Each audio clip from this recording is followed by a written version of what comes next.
Nah, pilot dan juga co-pilot yang mendengar ada bising-bising apa sih nih di belakang, langsung kan co-pilotnya kayak langsung keluar dari kokpit menuju ke tempat para penumpang ini, Rek. Nah, tapi pas baru buka tuh ruangan kokpitnya, si pembajak tadi udah langsung nodong si co-pilot dan juga pilotnya. Assalamualaikum, Rek. Halo, welcome back to my video. Ketemu lagi sama aku, Diah. And welcome to kamar 13.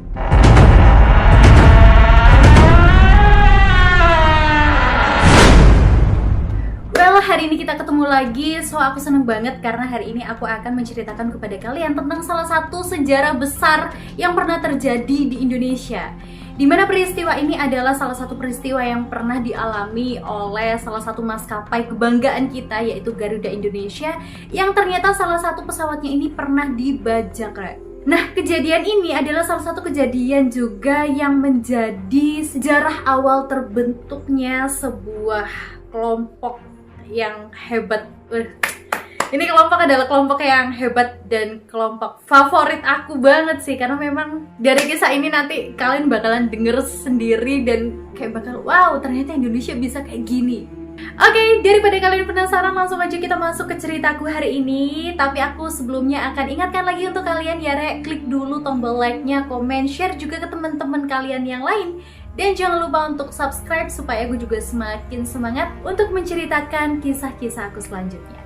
Well, check it out.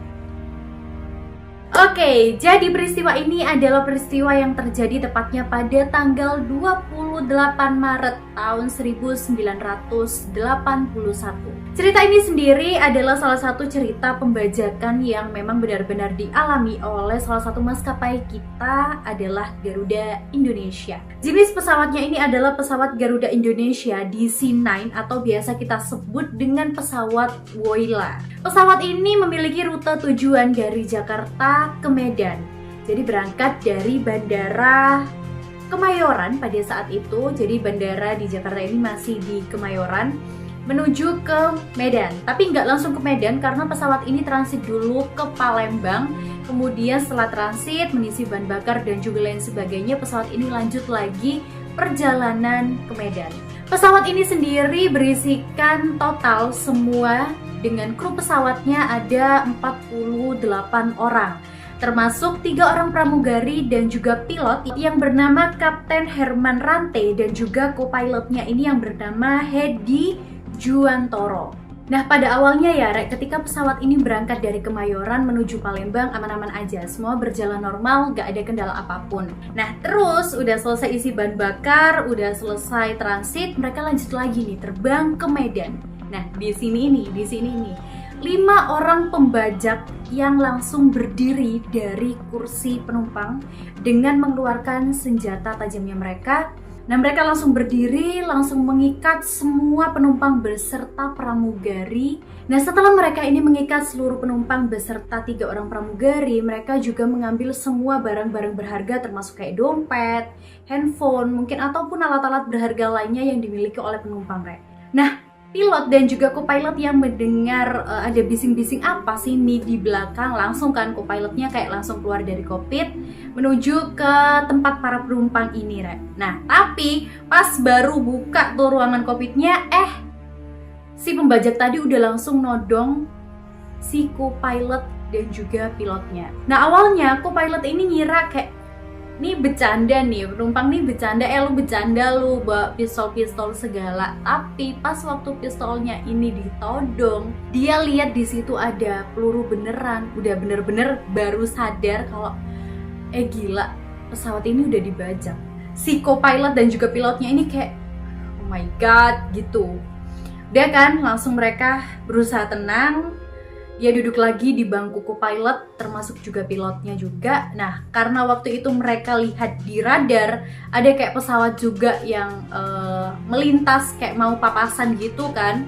Nah, si pilotnya ini langsung kayak pakai pengeras suara itu, dia mengatakan kepada pesawat yang akan melintas ini bahwa pesawat mereka ini telah dibajak.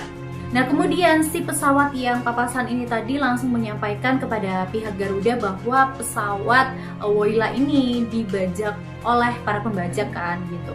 Nah, otomatis langsung mereka berkomunikasi dengan pilot beserta co-pilot serta si pembajak juga, Rek. Nah, pihak Garuda ini juga melapor kepada pihak polisi bahwa pesawatnya ini sudah dibajak gitu kan. Terus waktu pihak Garuda ini lagi komunikasi juga dengan para pembajak, ditanya nih pembajak, lo mau apa gitu. Nah, si pembajak ini bilang kalau misalkan minta pesawatnya ini didaratkan ke Sri Lanka. Nah, dari pihak Garudanya bilang, nggak bisa nih, karena bahan bakarnya cukup dari Palembang ke Medan, nggak mungkin kalau misalkan sampai ke Sri Lanka. Nah, akhirnya si para pembajak ini minta untuk dibelokkan ke Penang, Malaysia. Diturutin sama pihak Garudanya untuk belok ke Penang. Nah, pas waktu itu ya, ketika pesawatnya ini udah sampai Malaysia ya kan, sebenarnya dari pihak Garuda ini udah menyampaikan ke pihak Malaysia kalau pesawat yang akan mendarat di Penang ini adalah pesawat yang udah dibajak gitu. Nah, pada saat itu pemerintah Indonesia bahkan juga pihak Garuda juga sudah menyampaikan kalau minta tolong dong kempesin kayak bannya atau apa gitu biar mereka ini nggak bisa melanjutkan lagi perjalanan mereka ke Sri Lanka. Nah, tapi kayak waktu itu pihak dari Malaysia ini nggak mau ikut campur lah ya tentang hal ini. Dan yang lebih bikin nggak manusiawi sih di sini, ada kejadian pada waktu itu salah satu orang penumpang ini ternyata diturunkan di bandara Malaysia, yaitu nenek-nenek yang udah berusia 70 tahun. Coba kalian bayangin, untung banget itu diturunin di Malaysia. Coba kalau kalian bayangin si nenek-nenek ini diturunin di Sri Lanka. Istilahnya apa ya, kalau masih di Malaysia kan mereka masih satu bahasa lah ya, bahasanya masih bisa klik lah ya, masih hampir sama karena memang kita satu rumpun lah ya bahasa Melayu gitu kan. Coba kalau diturunin di Sri Lanka, kan kasihan banget itu nenek-nenek gitu kan. Nah, pada saat itu pemerintahan Indonesia ini juga udah rame banget, media-media juga udah rame banget, termasuk juga pihak dari Garuda Indonesianya lagi diskusi soal pembajakan ini sendiri, udah rame banget, udah booming banget bahkan berita ini kalau misalkan pesawat Garuda Indonesia ini lagi dibajak. Nah, udah selesai nurunin tuh nenek-nenek ya, bahan bakar juga udah diisi, semuanya udah kelar. Nih pesawat lanjut terbang lagi, dan pembajak ini komunikasi lagi sama tim dari Garuda Indonesia bahwa mereka ini minta pesawatnya diarahkan ke Thailand. Jadi pesawat ini diarahkan ke Thailand, ke Bandara Don Mueang Thailand Internasional. Nah, pada saat itu tim Garuda Indonesia ini juga terus komunikasi gitu kan, kayak lo mau apa gitu. Dia tanya apa sih inginnya mereka, apa sih sebenarnya tujuan mereka ini bajak pesawatnya dia. Nah, si para pembajak ini juga menyampaikan semua tuntutan-tuntutannya. Bahkan pemerintahan Indonesia ini juga nurutin dulu apa sih pengen-pengennya mereka gitu kan. Takutnya kalau misalkan gak diturutin dan juga disangkal gitu kan, takutnya bakal terjadi apa-apa, termasuk juga ke para penumpang mereka. Nah, pas pesawat ini dari Malaysia menuju ke Thailand ini, tim Indonesia ini juga sudah membentuk salah satu tim khusus. Nah, ini nanti aku ceritain ya tim khususnya ini apa. Terus tim khususnya ini juga udah dilatih juga oleh tim dari Garuda dengan menggunakan salah satu pesawat yang jenisnya sama. Jadi mereka juga diberi pelatihan kalau misalkan pintu-pintunya ini dari mana, jenis-jenis pesawatnya ini tipe-tipenya juga hampir sama. Jadi tim khusus ini bisa mendalami, jadi kayak bisa tahu gitu lah ya, nanti misalkan dilakukan penyergapan itu harus dari pintu mana, kayak gitu-gitu sih. Nah, terus nih pesawat waktu udah mendarat ke Thailand, sebenarnya pihak Thailand ini udah mengetahui kalau misalkan pesawat ini adalah pesawat dari Indonesia yang udah dibajak. Nah, pada saat itu juga di Thailand ini udah rame banget, termasuk juga media-medianya ini udah rame banget, udah booming banget. Bahkan pihak dari Thailand ini kayak langsung mengepung pesawat itu. Mengepungnya bukan langsung penyergapan ya, tapi pengepungan dari Thailand ini untuk memastikan bahwa para pembajak ini nggak bikin onar lah ya di Thailand gitu. Udah dikepung dari kayak kejauhan 500 meteran gitu, itu dari 4 sisi sih ngepungnya juga udah dikepung gitu kan. Nah, tim dari Indonesia ini juga kayak langsung komunikasi terus gitu kan sama para pembajak, sebenarnya lo mau apa sih? Nah sebenarnya tuntutan-tuntutan dari para pembajak ini simpang siur juga sih, karena memang tuntutan mereka ini nggak real, nggak yang mau apa gitu, pokoknya apa gitu, enggak. Mereka ini mengajukan tuntutan pertama bahwa meminta untuk 20 orang tahanan yang terlibat dalam penyerangan Kosekta 8606 di Pasir Kaliki ini di Bandung tanggal 11 Maret 1981 ini dibebaskan. Nah, ini 20 orang tahanannya ini juga nggak disebutkan nama-namanya siapa aja gitu sih. Terus si para pembajak ini juga memberikan tuntutan baru kepada pemerintahan Indonesia yang awalnya 20 orang tahanan meningkat menjadi 80 orang dan bertambah lagi menjadi 84 orang, Re. Jadi memang 5 orang pembajak ini adalah sama-sama orang Indonesia yang memang membajak pesawat Indonesia sendiri gitu kan. Nah, hal ini bisa diketahui oleh tim Garuda karena memang bisa berbahasa Indonesia. Nah, selain itu, si para pembajak ini juga memberikan kayak batas waktu ke pemerintahan Indonesia sampai dengan tanggal 29 Maret tahun 1981, tepat pada pukul setengah 10 waktu Bangkok. Nah, selain itu, para pembajaknya ini juga minta uang sejumlah 1,5 juta US dollar. Nah, media-media di Thailand ini juga udah rame banget karena memang sebenarnya ini adalah salah satu kejadian pertama yang terjadi di Indonesia kalau ternyata memang ada pembajakan yang terjadi di udara gitu loh. Dan pembajakannya ini sendiri juga sampai sekarang adalah satu-satunya pembajakan pesawat yang pernah terjadi di Indonesia. Ya semoga aja nggak akan pernah terjadi lagi gitu. Nah, di Thailand ini juga para pembajak meminta kepada pihak bandara Thailand untuk meminta makanan lah ya, makanannya juga minta yang enak-enak juga gitu. Sama pihak Thailand juga diturutin. Jadi kayak ada orang dari bandara situ yang nganter makanan ke pesawat. Nah, ketika makanan ini diantar, si para pembajak ini juga menyampaikan minta kepada si pengantar makanan ini untuk menggunakan kaos dalam aja, nggak boleh pakai seragam, karena yang mereka takutnya kalau pakai seragam nanti mereka bawa barang-barang yang aneh-aneh, misalkan dari pihak militer atau apa yang bisa ngacauin lah ya pembajakan ini gitu. Diturutin juga sama pihak-pihak Garuda Indonesia ini, diturutin semua maunya apa sih mereka diikutin dulu lah ya gitu. Nah, terus si pihak Garuda Indonesia ini juga menanyakan sebenarnya siapa sih para pembajak ini, dari mana mereka. Nah, mereka ini menyampaikan bahwa mereka ini adalah anggota dari fundamental Islam gitu. Dalam hal ini sendiri menurutku ya, Rek, ini bisa menjelekkan salah satu nama agama sih, termasuk juga agama Islam ya. Karena memang membawa nama agama yang kejadiannya tuh gak bisa dipikir nalar gitu loh. Jadi mereka melakukan hal yang negatif dengan membawa serta menyangkut pautkan nama agama gitu. Justru malah menjelek-jelekkan kan. Padahal nggak semua orang Islam, nggak semua orang Muslim tuh kayak gitu. Tapi mereka mengatasnamakan gitu loh. Hal ini sendiri juga menurut aku orang-orang yang kayak gini loh yang nggak punya otak gitu. Karena mereka mencoreng nama agamanya sendiri gitu kan. Padahal di agama itu kan nggak pernah ngajarin orang-orang untuk berbuat hal yang kayak gitu loh. Malah agama itu untuk meluruskan perbuatan-perbuatan yang nggak baik itu dilurusin di jalan yang benar. Ini malah dia membelokkan nama bahkan ajaran dari agama sendiri gitu. Nah, pada saat itu ketika mereka ini udah sampai di Thailand juga, mereka ini terus melakukan komunikasi untuk menyampaikan semua tuntutan-tuntutan mereka.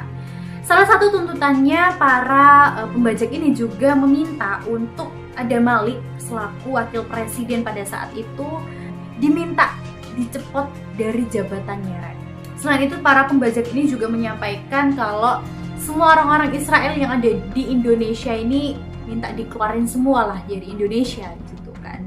Nah, pas waktu itu pesawat ini berhenti juga semalaman di Thailand. Nah, besoknya ini ternyata ada 2 penumpang yang berhasil kabur dari pesawat itu, Rek. Nah, penumpang ini mereka kabur dengan cara mendobrak pintu darurat. Nah, untungnya nih mereka bisa bener-bener ngebuka ya itu pintu darurat dan mereka kabur lewat runway-nya pesawat gitu. Dan ya udah mereka kabur aja gitu kan. Nah, di Indonesia ini sendiri sudah dibentuk tim khusus yang berjumlahkan 30 orang yang pada saat itu dipimpin oleh Letkol Infanteri Sintong Panjaitan, Rek. Nah, sebenarnya ini adalah salah satu sejarah ataupun peristiwa yang menjadi sejarah dari pembentukan Korps Baret Merah atau biasa kita kenal dengan nama Kopassus. Nah, pas tim khusus ini udah dibentuk, mereka ini diberi pelatihan oleh tim Garuda Indonesia setidaknya untuk mengetahui jenis pesawat yang serupa dengan pesawat yang saat itu sedang dibajak gitu kan. Entah itu dari cara untuk membuka pintu daruratnya, pintu utamanya, atau berbagai hal tentang mungkin dari jenis pesawatnya juga, tentang arsitektur dari pesawatnya ini seperti apa. Nah, ini dipelajari oleh tim khusus ini, Rek. Nah, pada saat itu sebenarnya penyerangan yang dilakukan oleh tim khusus dari Indonesia ini tidak disetujui oleh Thailand karena beberapa pertimbangan khusus, entah itu dari penumpangnya ataupun juga dari pihak-pihak media juga kan gitu. Karena memang menurut mereka hal ini cukup riskan sih gitu. Bahkan pada saat itu pihak dari Thailand ini menginstruksikan untuk pesawat ini segera meninggalkan Thailand sendiri kalau memang akan dilakukan penyergapan. Nah, walaupun tidak disetujui oleh Thailand, tapi ternyata tim dari Indonesia ini sudah mendarat di Thailand pada tanggal 29 Maret tahun 1981 sendiri, Rek. Nah, pada saat tim khusus ini mendarat di Thailand ya, memang tidak ada yang mengetahui, bahkan memang sengaja dirahasiakan.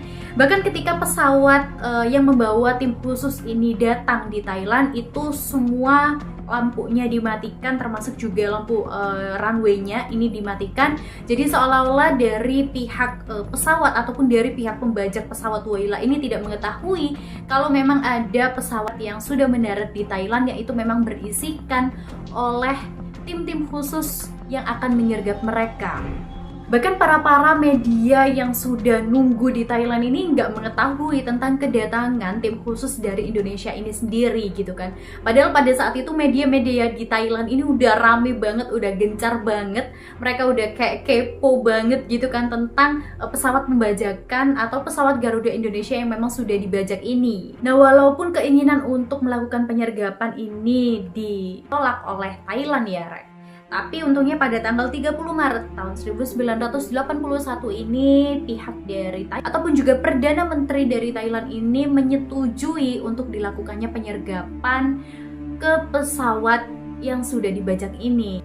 Nah, ketika pada tanggal 30 Maret ini tim khusus dari Indonesia ini sudah berhasil mendapatkan izin dari pihak Thailand, langsung dari tim Garuda Indonesia ini melakukan komunikasi lagi dengan para pembajak gitu kan.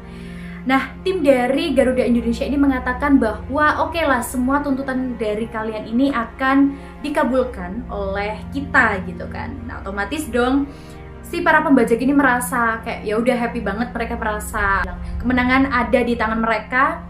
Langsunglah dari pihak pembajak ini meminta untuk pihak dari Thailand ini mengirimkan makanan-makanan yang enak-enak untuk mereka adakan acara perayaan, semacam kayak ada acara perayaan, mereka udah menang dalam pembajakan ini gitu kan. Udah diturutin, selesai, mereka udah makan-makan. Nah, disinilah titik lengah dari para pembajak ini, Rek.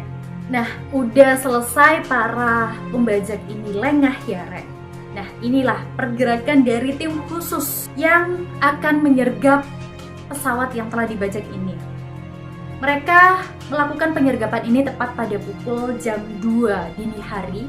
Mereka mulai melakukan pergerakan di mana mereka ini menaiki sebuah mobil VW Kombi ya. Jadi orang-orang yang berpangkat-pangkat ini juga semuanya naik di situ, rela berdesak-desakan untuk melakukan penyergapan untuk pesawat ini supaya para pembajak ini tidak mengetahui adanya pergerakan. Nah, tim dibagi menjadi 3 bagian. Yang pertama, tim akan menyergap dari pintu darurat sayap kiri. Kemudian tim kedua menyergap dari pintu darurat sayap kanan. Dan yang tim ketiga ini akan menyergap dari pintu darurat ekor pesawat, Rek. Nah, tim ini keluar dari mobil ini dan juga berjalan mengendap-endap menuju pesawat. Nah, mereka ini turun dari mobil sekitar berjarak 500 meteran dengan membawa kayak tangga karet gitu untuk membuka pintu-pintu pesawat. Tim langsung dibagi menjadi 3 formasi ya, dari kanan, kiri, dan juga belakang. Mereka jalan mengendap-endap supaya nggak ketahuan sama para pembajak tentunya. Nah, setelah mereka ini sudah sampai di masing-masing tempat, masing-masing posisi yang sudah ditentukan, tepat pada pukul jam 3 dini hari dilakukanlah penyergapan ini, Rek. Karena memang pada jam itu sudah ditentukan dan dirasa para pemberontak ini udah mulai lengah.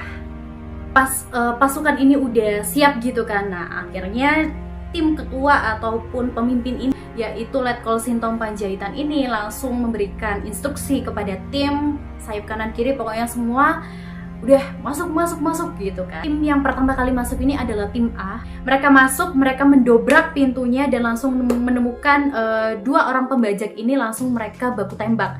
Nah, pada awalnya tim khusus ataupun tim A ini memberikan instruksi kepada seluruh penumpang untuk tiarap semua, udah tiarap gitu kan. Nah, karena pilot dan juga co-pilotnya ini gak mengetahui apa-apa gitu kalau misalkan pesawat mereka ini akan dilakukan penyergapan gitu kan, langsung co-pilotnya ini keluar dari kokpit dan otomatis dong langsung kayak ditembak kepalanya sama pembajaknya.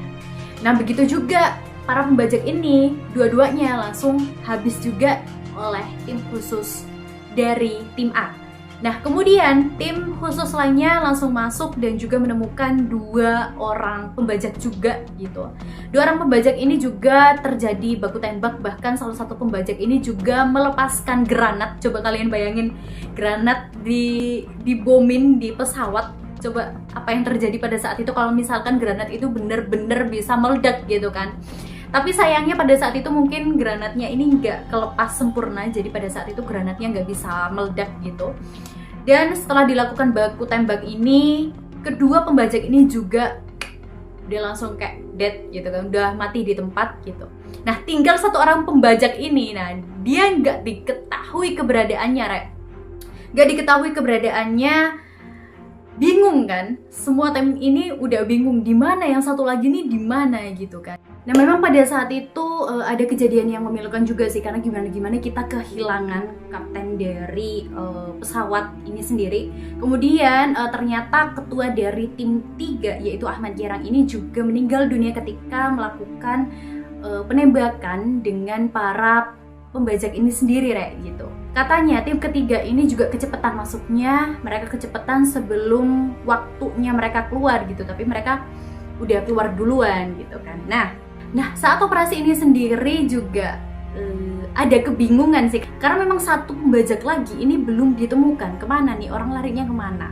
Nah, pada saat itu memang para penumpang ini udah berusaha keluar dari pesawat, dan ada salah satu orang penumpang yang mengenali wajah dari 1 orang pembajak tadi, Rek. Dan 1 orang pembajak inilah langsung ketemu, dia menyelinap di desakan-desakan para penumpang tadi. Kampret nih orang, bener. Nah, terus saat si penumpang nih bilang, nih orangnya, udah langsung ditembak gitu sama tim khusus. Udah tewas semua pembajak 5-5-nya nih tewas.